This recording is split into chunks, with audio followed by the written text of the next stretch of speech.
Samahan niyo ako, tingnan natin kung ano ang meron sa loob.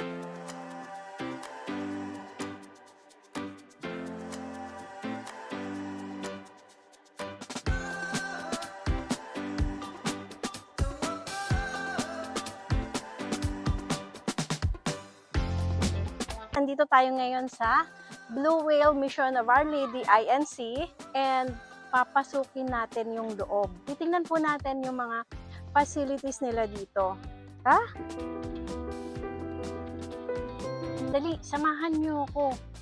Ito yung tinutulugan po ng mga naglilinis, nagme-maintain nito. At kaya po hindi pa masyadong napapagawa ni Lola Tel, kulang po sa budget. Ito, ayan. Ito mga bagong pintura na po yan. Yan. So, may koy yan.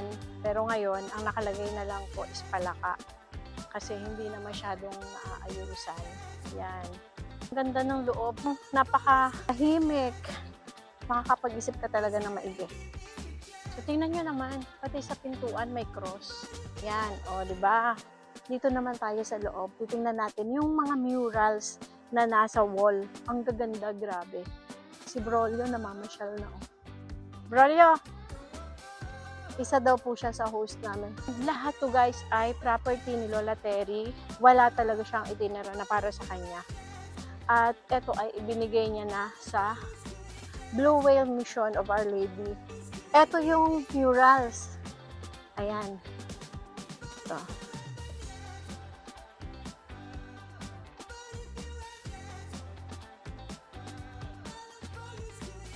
And ang plano ni Lola Terry, maglagay pa po dito ng parang Eva at Adan.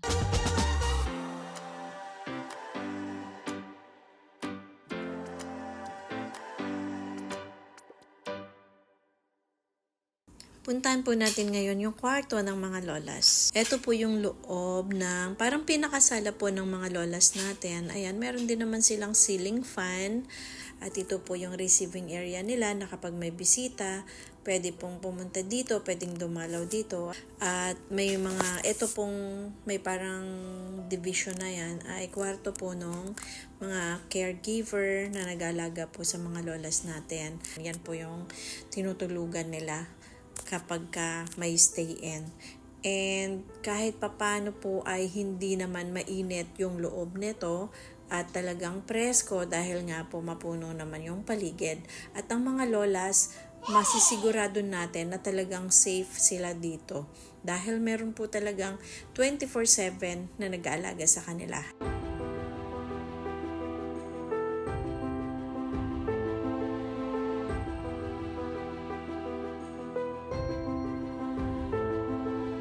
Itong dito banda, may nakikita tayong Blue Whale Mission of Our Lady. Pinaparentahan namin yan. Para na whatever na magagamit kami sa mga matatanda, sa mga basic needs ng mga matatanda. Kasi pang grocery kasi non-profit na itong Blue Whale. Itong foundation. Hindi not like sa iba, may bayad, dito wala. Donation lang, umaasa lang sa mga donation ng kung sino mga benefactor. Ang ganda nito. Ang ganda. Kung nag-retreat ma'am, ito ginagamit nila dito ng mga, yung pag may nagporsilyo, ito ginagamit nila para program sila. Nandiyan dito sila. Parang pinaka-function hall. Ito siya.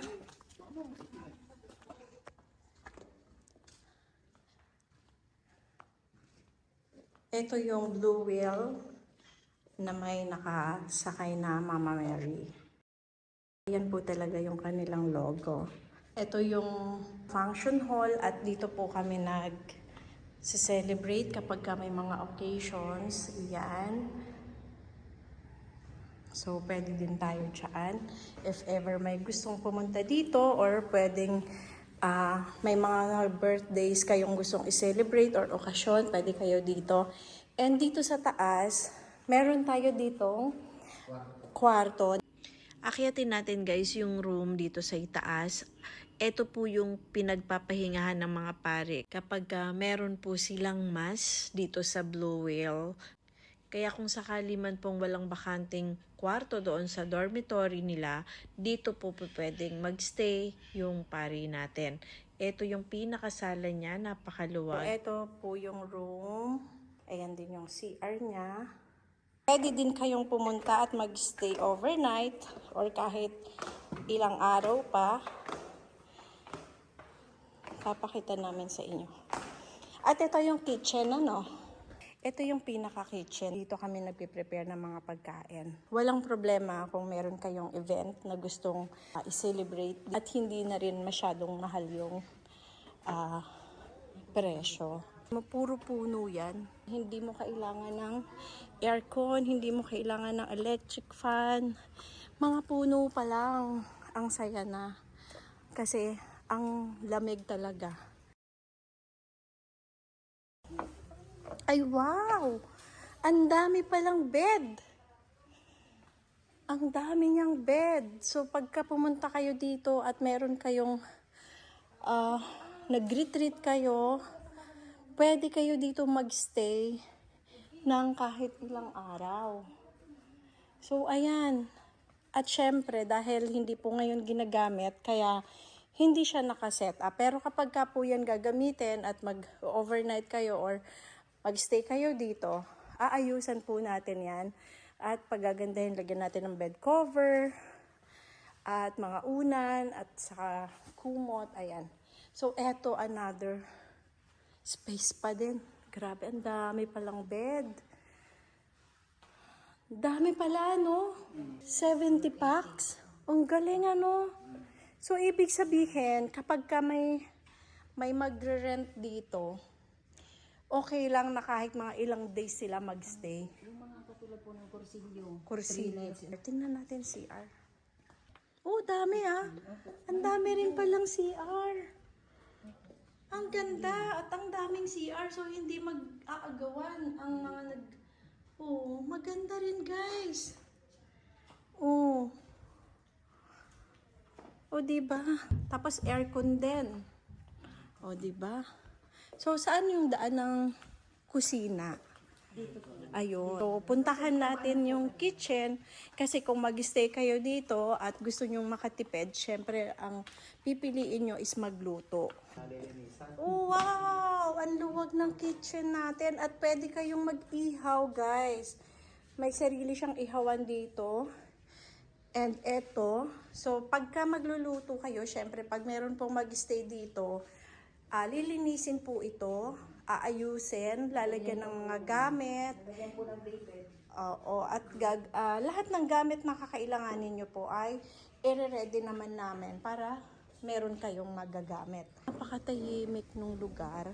Wala talagang maririnig na kahit na ano. Pwede rin sa Pwede po rin. dito. Kasi meron tayong chapel. So, mamaya pupuntahan natin yung chapel. Aming chapel. Every Saturday, 4 to 5 p.m., may mass po dito. May pari na po dito. Para yung mga lola, makapag-mass sila. So, yan. Ang galing, ano? May Station of the Cross din, di ba? Grabe yung pagiging ano ni Lola Terry, ano? Sobra talaga siyang makajos. Kumbaga talaga. Siya lang talaga. Habang pinapagawa to, talaga in-oversee na. Hmm. Araw-araw binabantayan niya. Grabe, no? So, may pari dito na pumupunta para mag-mass every Saturday. Tapos, kapag nagpapasimba dito, buong dito lang or pwede labas? Pwede naman magsimba yung mga nasa paligid. Oo. So, at least pwede rin pala yung outsider. So, kahit papano, pagka malapit lang dito at tinatamad talagang lumayo, pwede na dito. Iisa lang naman ang minamas ng pare. Tapos yun naman po si Michelle. Yun po. Oh, ayan guys, meron din si Lola Terry ditong Gateway to Heaven. Kumpleto pala dito. Hindi na kailangan ilabas pa yung mga lolas na abandoned para i-ano sa ilabas, ilibing sa labas. Pupuntahan natin yung Gateway to Heaven ni Lola Terry. So, itong lupa na to, kabuuan ng lupa na to, lahat to kay Lola Terry, ano? May namimili ito ng mangga, ma'am, para na-added sa Ah. income sa mga matatanda. Ah, talaga. Dahil nga kailangan talaga ni Lola Terry ng budget para sa mga abandoned lolas natin. Kaya kahit yung mga bunga ng mangga talaga ay malaking tulong kapag ka nabenta. Pambili man lang ng mga pagkain nila. So ay, may chuchu! Hi! Dito yan. Hello! Ang liit-liit naman yan! Ang cute-cute naman yan! Lahat po ng aso dito, Hello! ampun din. Ah, talaga? Ang galing pati dog, sampun din. Ang galing nga. Ganito ka dahil maulan na, ma'am, nag-start na kami mag-garden para Oh, the best. additional na para sa mga matatanda ba, mga Mm-mm. bibili ng gulay. Tama. Yung summer, mahirap dahil wala kaming tubig. Ah, walang tubig. So, yun talaga ang mahirap. Ano? Kasi syempre sa laki niyan. Nagpapadeliver kami ng tubig. Pero ngayon, may tubig na. Ngayon may nag-donate sa amin ng nagpapagawa na kami doon ng deep well doon sa may baba. Mm, Sayang, sana ko wala yung deep well. oo. Ano doon. Yan, ito lahat to kailan nanay pero hanggang sa likod. Eto naman yung mga namamatay ng mga lola. 24 hours lang. Living na. Wala talagang dumadating na family. Hmm. Kawawa, no? Grabe. Ito yung mga libingan nila. Si Lola Maria, si Lola Ellie, Lola Letty. Si Lola Armonia yung kakamatay lang. Best friend ni Lola Lita. Itong lahat ng nasa baba na yan, lahat yan, Yung sarado na yan, ma'am. meron na. Si Lola Barang, nasaan? Ayun po sa dulo. Siya yung huling namatay eh. Yan. Oh! So, yung mausoleo na yan, para yan kay La Lola Terry. So, family planta. Ito yung asawa ni Lola Terry. Ayan. Tapos, ayun yung... Ito kay Nanay Terry, naka-ready na sa kanya. Kaya lalong humahaba ang buhay ni Lola Terry. Kasi nakaabang na yung kanyang paglalagakan. As in, ready na siya sa buhay niya. And ayun naman yung mga butas para sa mga ibang kamag-anak. May nakalibing na din? May nakalibing na dyan? Oo, yung anak niya. Iba niyang family, pero parang earn niya na lang yung job. Earn na lang.